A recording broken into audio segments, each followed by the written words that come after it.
ఒకప్పటి భారతీయ జనతా పార్టీకి ఇప్పుడు భారతీయ జనతా పార్టీకి చాలా వ్యత్యాసమే కనిపిస్తోంది అనేది కొన్ని విశ్లేషణలు అయితే చెబుతున్నాయి. దీనికి కారణం ఏంటి అంటే ఈ మధ్య కాలంలో చేస్తున్న నియామకాలు.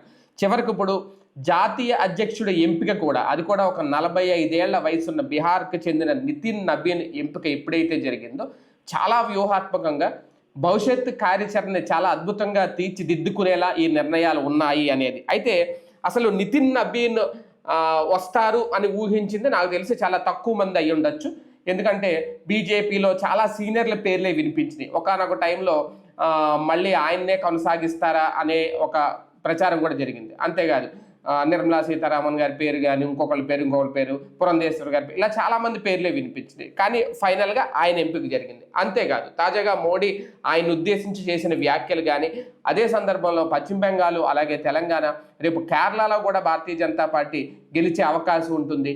నా మీద రిపోర్ట్ కూడా నేను ఏంటి అనేది కూడా ఈయన నా బాస్ ఇక్కడి నుంచి ఈయన ఇస్తారు. ఎందుకంటే 45 ఏళ్ల వయసున్న వ్యక్తిని బాస్గా ఆయన అభివర్ణించడం, అలాగే ఈయన మొత్తం కెరీర్ చూస్తే ఒక కార్యకర్త స్థాయి నుంచి ఈరోజు ఒక జాతీయ అధ్యక్షుడిగా ఆయనకు అవకాశం ఇవ్వడం భారతీయ జనతా పార్టీ, బీజేపీ నిర్ణయాలు, బీజేపీ చేస్తున్న రాజకీయ వ్యూహాలే ఇందుకు నిదర్శనాలు. ఓవరాల్గా ఇదే అంశం మీద చర్చించే ప్రయత్నం చేద్దాం. సార్, వాస్తవానికి ఫస్ట్ అసలు నిజంగా నితిన్ నబీన్ అనే ఒక వ్యక్తిని జాతీయ అధ్యక్షుడిగా ఎన్నుకుంటారు అని నాకు తెలిసి చాలా తక్కువ మంది ఊహించుంటారు, గ్రహించుంటారు. ఏంటి బీజేపీ ఈ నిర్ణయం వెనక వ్యూహం ఏమైనా ఉందా? అంటే ఇప్పుడు కూడా భారతీయ జనతా పార్టీ రాబోయే 25-30 ఏళ్ళకి ప్రిపేర్ చేస్తుంది. భారతీయ జనతా పార్టీ కాదు, ఆర్ఎస్ఎస్ ఆలోచన ధోరణి అట్టు ఉంటుంది. నాయకుల ఎంపికలు, వాళ్ళు కష్టపడే తత్వము, భవిష్యత్తు నిర్దేశము, సరైనటువంటి రూట్లో తీసుకువెళ్ళడం, పబ్లిక్ గ్యాదరింగ్ చేయగలిగినటువంటిది, వాళ్ళ అన్ని చూస్తుంటారు. ఊరికి ఇప్పుడు ప్రతి ఒక్క నాయకుడితో గౌరవంగానే ఉంటారు. ఆర్ఎస్ఎస్ కానీ బీజేపీ కానీ ఎవరిని ఏమి దుర్భాషలాడరు, ద్వేషించరు. వాళ్ళ యొక్క కెపాసిటీస్ని బట్టి టైం వచ్చినప్పుడు పదవులు వస్తాయి. ఆ పదవి మనకి ఇప్పుడు వరిస్తుందని మనకు కూడా తెలియదు. బీజేపీ స్టైల్ ఆఫ్ సర్ప్రైజ్ అట్లాగే ఉంటుంది. అసలు ఎవరైనా అనుకుంటారా? ఆయన పేరు విన్న వాళ్ళు ఈ డిబేట్ల కారణంగా తెలిసింది. ఆయన అంతకుముందు ఎవరికి తెలిసి అయింది? ఆయన కూడా అంతేగా, శ్రీనివాస్ వర్మ గారు కూడా అంతే. ఆయన కార్పొరేటర్ గా చేసిన ఆయన ఏకంగా ఎంపీ, ఎమ్మెల్యే కూడా చేయలేదు ఆయన. ఎప్పుడు ఎంపీ, ఇప్పుడు కేంద్ర మంత్రి. అప్పుడేంటి, పురంధేశ్వర్ లాంటి ఎన్టీఆర్ కుమార్తె ఉంది అక్కడ, సీఎం రమేష్ లాంటి వీరముదురు ఉన్నాడు అక్కడ గెలిచిన వాళ్ళు. వాళ్ళిద్దరూ ఉండగా, వాళ్ళ ముగ్గురు ఉండగా ఈయనగా ఇచ్చారు. వాళ్ళిద్దరు ఉండగా వాళ్ళిద్దరిదే అనుకున్నారు ఎవరైనా సరే. అది అనూహ్యం. అట్లాగే సోమవీర్రాజు ఇక ఆయన పక్కన పెట్టేశారు. అంత ప్రచారం జరిగితే ఆయనకి ఆ ఎమ్మెల్సీ కోసం 3 విమానాలు నడిపారు. ఆయన తొక్కడానికి ఇక్కడ ఎంతో రాజకీయం నడిచింది. పెద్ద పెద్ద సొంత పార్టీ వాళ్ళే వెన్నుపోటు పోవడానికి చూశారు. అధినాయకత్వం దగ్గరుండి ఇచ్చింది ఆయనకి. మాధవ్ ఒక మారుమూల ప్రాంతంలో ఉన్నాడు, ఉత్తరాంధ్ర దగ్గర నుంచి. అట్లాంటి వ్యక్తికి ఇవాళ రాష్ట్రంలో, ఇవాళ చూడండి ఆ కాంబినేషను ఎట్లా ఉంది. ఇప్పుడు మాధవ్ తిరుగుతున్నాడు రాష్ట్రం అంతా. ఇంతగా తిరిగిన వాళ్ళు ఎవడన్నా ఉన్నాడా? మనమే చూసాం.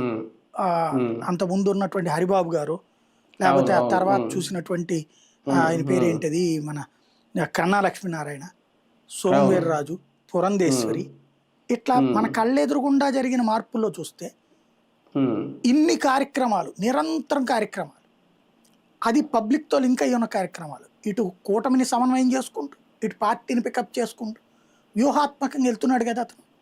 అంటే ఆ ఎంపికకి న్యాయం చేశాడు కదా అతను. ఇది జరిగింది. అట్లాగే శ్రీనివాస్ వర్మ ఎక్కడ పట్టుకోవాలో, ఎక్కడ తక్కాలో, ఎక్కడ నడవాలో కరెక్ట్గా నడుపుతున్నాడా లేదా ఆయన పర్ఫెక్ట్గా? ఆయన ఎక్కడైనా కరప్షన్ అనే ముద్ర ఆయన ఎవడన్నా అంటున్నాడా? అరే ఇక్కడ బచ్చాగాడు కౌన్సిలర్ కార్పొరేటర్ లెవెల్లోనే కోట్లు మింగేస్తున్నారు. కానీ ఆయన రైళ్లను వాళ్ళ ఊరికి తెప్పిస్తున్నాడు, రోడ్లను తెప్పించుకుంటున్నాడు, ఇన్ఫ్రాస్ట్రక్చర్ చేసుకున్నాడు. ఆ నియోజకవర్గానికి జాగ్రత్తగా తీసుకెళ్తున్నాడు. ఎక్కడ ఏ కాంట్రాక్ట్ అదే, ఏ రౌడీజాలు లేవు, ఏ గొడవలు లేవు, సిస్టమేటిక్ గా నడిపించుకెళ్తున్నాడు. తీసుకెళ్తున్నాడు. పబ్లిక్ లో కూడా పార్టీకి ప్రయోజనమే కదా. స్టీల్ ప్లాంట్ ఇష్యూలో కానీ ఇవన్నీ కూడా కూటమితో ఎక్కడ ఏ గొడవలు లేవు కదా. పాకా సత్యనారాయణ సిస్టమేటిక్ గా మాట్లాడుతున్నారు, చేయాల్సింది చేసుకుంటూ వెళ్తున్నాడు.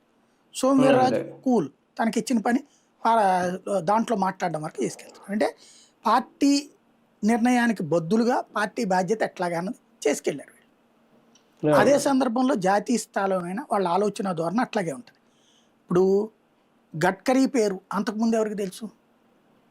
లేకపోతే నడ్డా మన మన సౌత్ ఇండియాకే తెలియదు కదా, నార్త్ ఇండియాలో ఆ ఊళ్ళలో హిమాచల్ ప్రదేశ్లో ఉన్నోని పట్టుకెళ్ళారు అప్పుడు.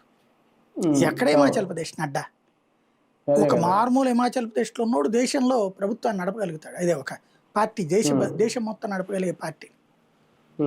బట్ నడిపాడు కదా ఆయన ఇన్నాళ్ళు. ఆయన హయాంలోనే కదా ఎన్నికలు జరిగినాయి, మధ్యప్రదేశ్, రాజస్థాన్, ఛత్తీస్గఢ్ ఇవన్నీ గెలిచినాయి. మరి జరిగింది కదా, సాధ్యమైంది కదా. అట్లాగే ఇప్పుడు నబీన్ అయినా సరే అంతే. ఒకటే ఏంటంటే భారతీయ జనతా పార్టీ పుట్టాక, అంటే అంతకుముందు జనసంఘ్ నుంచి భారతీయ జనతా పార్టీ మారింది. ఈ భారతీయ జనతా పార్టీ అన్నటువంటి పుట్టిన టైంకి పుట్టనోడిన, అంతే. భారతీయ జనతా పార్టీ పుట్టిన తర్వాత పుట్టినవాడి నబీన్. మిగతా వాళ్ళందరూ జనసంఘ్ టైంలో పుట్టినోళ్ళు, పెరిగినోళ్ళు, 50 ఏళ్ల పైబడిన వాళ్ళు ఇంతవరకు. 45 ఏళ్ళోడు అనుకున్నారా ఎవరైనా? అదే కదా, అది ఆయన దగ్గర ఉన్నటువంటి స్పెషాలిటీ. జాతీయ అధ్యక్షుడు ఏంటి అనేది. బీహార్ మారుమూల ప్రాంతం నుంచి వచ్చినటువంటి వ్యక్తికి ఇచ్చారనమాట. కాబట్టి ఇప్పుడు వెంకయ్యనాయుడు గారు ఇదివరకు అసలు దక్షిణాదిలో భారతీయ జనతా పార్టీ ఎక్కడ ఉంది, ఆంధ్రాలో భారతీయ జనతా పార్టీ ఎక్కడ ఉంది? అప్పుడు ఆయన గెలిచాడు ఆ రోజుల్లో కూడా జనసంఘ ద్వారా. అలాంటి వ్యక్తిని గుర్తించి పైకి తీసుకొచ్చింది కదా పార్టీ. ఏకంగా జాతీయ అధ్యక్షుని చేసిందిగా, కేంద్ర మంత్రిని చేసింది కదా, ఉపరాష్ట్రపతిని చేసింది కదా. ఇవాళకి కూడా భారతీయ జనతా పార్టీలో ఆయనే కదా దక్షిణాది రాజగురు ఓ రకంగా చెప్పాలంటే. కాబట్టి భారతీయ జనతా పార్టీ ఈ స్థాయి ఉంటే, ఇంత డబ్బులు ఉంటే ఇదేముండదు. ఇప్పుడు వెరీ సింపుల్, సీఎం రమేష్ ఆస్తి ముందు శ్రీనివాస్ వర్మ ఆస్తి ఎంత ఉంటుంది? అంతే కదా. పురంధేశ్వరి స్థాయి ఆస్తి ముందు శ్రీనివాస్ వర్మది ఏముంటది? శ్రీనివాస్ వర్మ సెట్ ఏంటి? పార్టీ కోసమే కష్టపడటం, కార్పొరేటర్ స్థాయి నుంచి కష్టపడడం, మున్సిపాలిటీలో గెలిపించుకోవడం పార్టీని. ఆ తర్వాతన పార్టీని అంతకుముందు కృష్ణరాజు వీళ్ళందరి టైంలో జాగ్రత్తగా చూసుకోవడం. అదే కదా అతను చేసింది. కాబట్టి ఇచ్చారు అతనికి చాయిస్. అట్లాగే ఉంటది అనమాట అది. అంటే ఇక్కడ ఆర్థిక స్తోమతలు, ఫైనాన్షియల్ ఎబిలిటీ ఇవేం చూడదు బీజేపీ. భారతీయ జనతా పార్టీ అది ఎప్పుడు చూస్తుందంటే అవసరమైనప్పుడు చూస్తుంది. అవతల ఉన్నటువంటి సిస్టమ్స్, ఏది ఆర్థిక పరిస్థితి. బట్ కార్యకర్త పరంగా అయితే అట్లాంటిది ఉండదు. అవసరమైతే ఖర్చు పెడుతుంది, అదే అవసరమైతే ఖర్చు పెడుతుంది, నో డౌట్. ఆ విధంగా కూడా ఇప్పుడు ఎమర్జెన్సీ మీరు ఇంకొకటి చూడండి, వాళ్ళ ఎథిక్స్ ఎట్లా ఉంటుందో. ఇప్పుడు మన తెలుగుదేశం పార్టీ కార్యాలయానికి భూమి ఇచ్చుకుంది కదా సొంత ప్రభుత్వమే. బీజేపీ రాష్ట్రంలో ఎక్కడైనా తీసుకుందాం కనుక్కోండి, దేశంలో ఎక్కడైనా సరే, ఇంక్లూడింగ్ ఉత్తరప్రదేశ్, గుజరాత్తో సహా. భారతీయ జనతా పార్టీ విధాన నిర్ణయం మనమే డబ్బులతో కొనుక్కోవాలి. నాన్ లిటిగెంట్ ల్యాండ్ మీరు చూడండి, ఆ కాగితాలు అక్కడికి పంపించండి, ఆ రేటు కొటేషన్. వాళ్ళ ఒక కమిటీ ఉంటుంది, జాతీయ కమిటీ. వాళ్ళు ఆ భూ యజమానులతో మాట్లాడి ఫైనల్ రేట్ ఫిక్స్ చేస్తారు. రిజిస్ట్రేషన్ పార్టీ పేరుతోనే చేయండి, అంతే. ప్రభుత్వం దగ్గర నుంచి అలాట్మెంట్స్ ఏ రాష్ట్ర ప్రభుత్వం నుంచి తీసుకోవద్దు మనం. నైతికత ఉండాలి. డబ్బులు చందాల రూపంలోనే ఇవ్వండి, అధికారికంగానే ఇవ్వండి, విరాళాలు చాటుగా అక్కర్లేదు. ఎప్పుడైతే రిజిస్ట్రేషన్ జరుగుతుందో ఆన్ పేపర్ కదా డాక్యుమెంట్, పక్కాగా ఉంటారు వాళ్ళు ఆ విషయంలో. అంటే పాలిటిక్స్కి ఒక నిజాయితీ చూపించాలనుకుంటున్నారు, అదే చేసుకెళ్తున్నారు. సార్ కొంచెం అంటే ఒకప్పటికి ఇప్పటికి ఈ డిఫరెన్స్ ఏమన్నా చూడొచ్చా? అంటే ఇంతకుముందు వేరే పార్టీల నుంచి వచ్చిన వాళ్ళకి కూడా పదవులు ఇచ్చేవారు, మంత్రి పదవులు కానీ ఇంకోటి కానీ. ఈసారి క్రమక్రమంగా భారతీయ జనతా పార్టీలో కార్యకర్త స్థాయి నుంచి ఎదిగిన వాళ్ళకే ఇప్పుడు పెద్ద పదవులు కానీ, గుర్తింపు కానీ, చివరికి ఇప్పుడు జాతీయ అధ్యక్షుడి పదవి కానీ ఇవ్వడం, అంటే కంప్లీట్ ట్రెండ్ మార్చేస్తుందా బీజేపీ? ఏం లేదు, అదే ఫార్ములా ఫాలో అవుతుంది. ఇప్పటికి కూడా బయట నుంచి వచ్చినప్పుడు హిమంత బిశ్వా శర్మ బయట నుంచి వచ్చినాడు కదా, ముఖ్యమంత్రి అయింది. ఇప్పటికి అయ్యాడు కదా ఆయన. త్రిపురలో వచ్చినటువంటి ఆయన కాంగ్రెస్ వాడే ముఖ్యమంత్రి అక్కడ. అదేం లేదు. ఇదివరకు ఏంటంటే భారతీయ జనతా పార్టీ అట్లా ఓన్ పార్టీ వాళ్ళకి మాత్రమే పదవులు అన్నటువంటి పాయింట్తో కూర్చోవడం వల్ల పార్టీ నష్టపోయింది. వాజ్పేయి టైంలో రాజకీయం చేయలా, కేవలం పాలన చేసింది, ప్లస్ పార్టీ ఎథిక్స్ చేసింది. రాజకీయం లాగా చెయ్యాలి, అది వదిలేసింది. కాబట్టి ఇప్పుడు రాజకీయం లాగానే చేస్తుంది. ఇప్పుడు బయట నుంచి వచ్చిన సీఎం రమేష్కి, పురంధేశ్వరికి, సుజనా చౌదరి వీళ్ళందరికీ ఇవ్వలేదు ఆ సీట్లు, వాళ్ళు గెలుచుకున్నారు కదా. అదే సందర్భంలో సొంత పార్టీ వాళ్ళని వదిలిపెట్టదు అనేది ఇక్కడ సంకేతం. ఇప్పుడు ఈటెల రాజేందర్కి ఎంతకీలా ఎంపీ ఇచ్చింది కదా, అక్కడ ఎన్నో ఏళ్ళ నుంచి ఉన్నోడు ఉండుంటాడు కదా, మల్కాజ్గిరికి ఇవ్వలేదు టికెట్, ఈయనకే ఇచ్చింది. అట్లాగా సీట్లకి సంబంధించి ఇది నువ్వు సొంత నాయకుడికి ఇవ్వాలని రూల్ ఏం పెట్టుకోవాలి. సొంత నాయకుడు స్థిరంగా సక్సెస్ అవుతాడనుకుంటే ఇస్తుంది, కాడనుకుంటే బయట వాళ్ళకైనా ఇస్తుంది, అందులో మొహమాటం ఏం లేదు. బెంగాలు, తెలంగాణ, కేరళ వీటి మీద ఫోకస్ పెట్టింది అనుకోవచ్చా బీజేపీ? ఇప్పుడు నిన్న మోడీ మాటలు చూస్తే అంటే ఓకే, పశ్చిమ బెంగాల్లో ఏం జరుగుద్ది అనేది ఒకటి, తెలంగాణలో అంత చాయిస్ ఉందా? రేపొద్దున కేరళలో కూడా అవకాశం వస్తుందా? అంటే బెంగాలు, తమిళనాడు, కేరళ వాళ్ళు ప్రధాన కాన్సన్ట్రేషన్. బెంగాలు, కేరళలో ఇంతవరకు భారతీయ జనతా పార్టీ అసలు ఒకప్పుడు 0, అలాంటిది ఇప్పుడు బెంగాల్లో ప్రధాన ప్రతిపక్షం. కేరళలో ఒకప్పుడు 0, ఇప్పుడు ఒక ఎంపీ గెలుచుకుంది, ప్లస్ మొన్న తిరువనంతపురం కార్పొరేషనే గెలుచుకుంది ఏకంగా. కాబట్టి మార్పు స్టార్ట్ అయింది. కానీ రెండు రాష్ట్రాల్లో కమ్యూనిస్టుల ప్రభావం ఎక్కువ ఉండే రాష్ట్రం. త్రిపుర అనేది అసలు కమ్యూనిస్టులు కంచుకోటే కదా. ఇప్పుడు బెంగాల్లో కమ్యూనిస్టులు ఏమైపోయారు, కర్ణాటకలో ఇదే బెంగాల్లో కమ్యూనిస్టులు ఎప్పుడో తుడిచిపోయింది. అక్కడ మమతా బెనర్జీ బిచ్చలు బతుకుతున్నారు అక్కడ. కేరళలో కొంచెం ప్రస్తుతానికి డామినేషన్ ఉంది, కానీ రేపు పొద్దున కాంగ్రెస్ గెలవబోతుంది అక్కడ. ఆ ప్లేస్ లో థర్డ్ పార్టీకి ఎమర్జ్ అవ్వాలనుకుంటుంది భారతీయ జనతా పార్టీ. అక్కడ గెలుస్తుందని నేను నమ్మట్లేదు. కేరళలో భారతీయ జనతా పార్టీ మరింత పుంజుకుంటుంది ఈ ట్రిప్కి. రేపు కాంగ్రెస్ తర్వాతన బాగా కొట్టేటటువంటి పరిస్థితి ఉంటుంది. ఇప్పుడైతే నాకు కనబడుతున్నంత వరకు బెంగాల్లో ఇప్పటికీ మమతా బెనర్జీకే పట్టుంది ఓ రకంగా. వీళ్ళకంటే ఆయనకు 60, వీళ్ళకి 40% ఛాన్స్ ఉంది. ఇప్పటి నుంచి మోడీ ప్రత్యేకంగా కాన్సన్ట్రేట్ చేస్తున్నాడు, షా కాన్సన్ట్రేట్ చేస్తున్నాడు కాబట్టి మారుతుందేమో చూడాలి. ప్రస్తుతానికైతే బలం ఎప్పుడో పుంజుకుంది, ఆ బలం స్థిరంగా ఉంది, ఎదగాలి. ఇంకా 0 నుంచి ప్రతిపక్షానికి వచ్చింది, అధికార పక్షానికి అందుకోవడానికి అవకాశం ఉంది. బట్ ఇంకా మమతా బెనర్జీదే వీళ్ళకంటే 10 మార్కులు ఎక్కువ ఉన్నాయి ఆవిడికి. ఇటు తమిళనాడు పరంగా చూస్తే ఏఐఏడిఎంకేతో జట్టు కట్టిన అందుకోసం తన సొంత పార్టీ వాడైన అన్నామలైని ఆ పదవి నుంచి పక్కన కూర్చోబెట్టింది. క్రిందసారి అన్నామలై అడిగాడు ఏఐఏడిఎంకే లేకుండా నేను గెలిపిస్తానన్నాడు, ఇచ్చాడు, ఛాన్స్ ఇచ్చాడు వీళ్ళు. కానీ వల్లగా పర్సంటేజ్ ఆఫ్ ఓట్లు పెరిగినాయి కానీ సీట్లు రాలే. దాంతో ఈ ట్రిప్ మా మాట ఇది అన్నారు, అన్నామలై విన్నాడు, ఇచ్చారు వీళ్ళు పదవి. అక్కడ వేరే అతనికి ఇచ్చారు, ఏఐఏడిఎంకేతో డీలింగ్ ఉన్న అతని వ్యక్తికి. ఇప్పుడు అక్కడ గ్యారంటీ గెలిపించేందుకు పళనిస్వామితో కూర్చుని స్కెచ్ చేస్తున్నారు.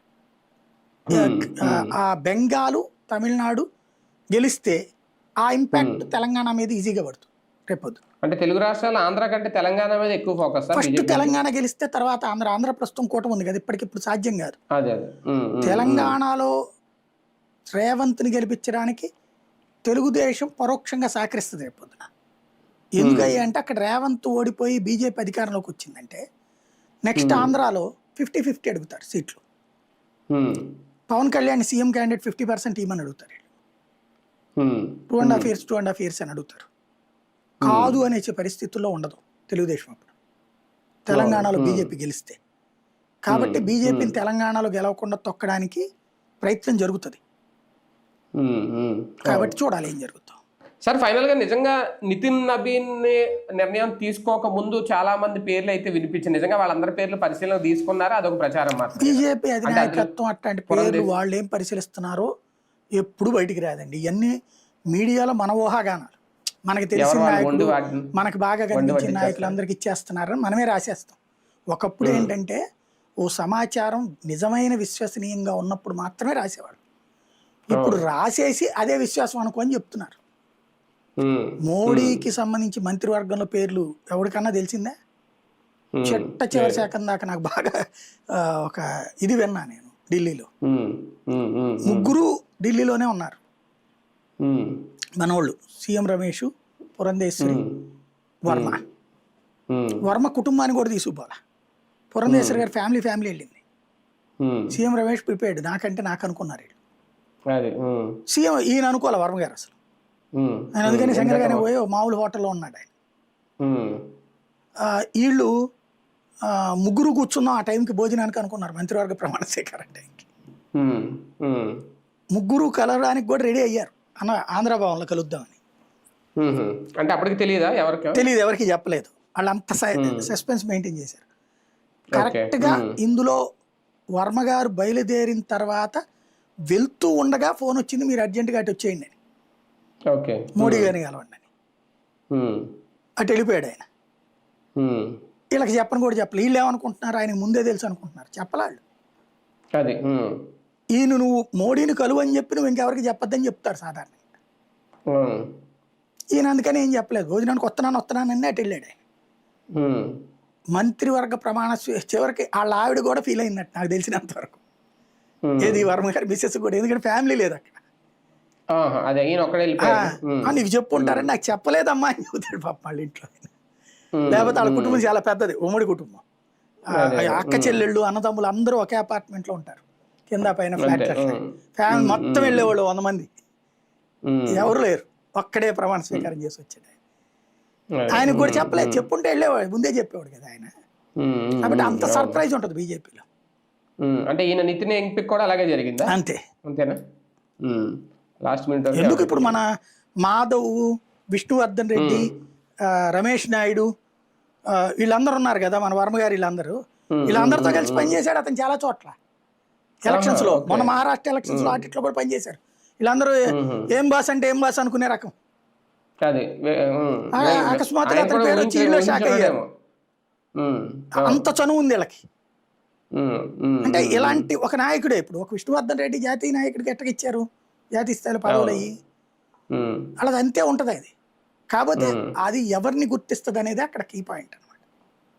అంటే నడ్డానే మళ్ళీ కంటిన్యూ చేస్తారేమో అని కూడా అవన్నీ కూడా నేను చెప్పాను కదా, మీడియా కంప్లీట్ ఫెయిల్యూర్. అంటే ఇదివరకటి రోజుల్లో ప్రింట్లు, ఎలక్ట్రానిక్లు మాత్రమే, అతి పరిమితమైన టీవీలు, అతి పరిమితమైన ఛానళ్ళు, పత్రికలు ఉన్న రోజుల్లో ఈజీగా సంపాదించిన ఇన్ఫర్మేషను ఇవాళ మీడియా, సోషల్ మీడియా విపరీతమైనటువంటి సిస్టంలో మీడియా అంతా ఊహించేది ఎప్పుడు ఫెయిల్ అవుతుంది బీజేపీ విషయం.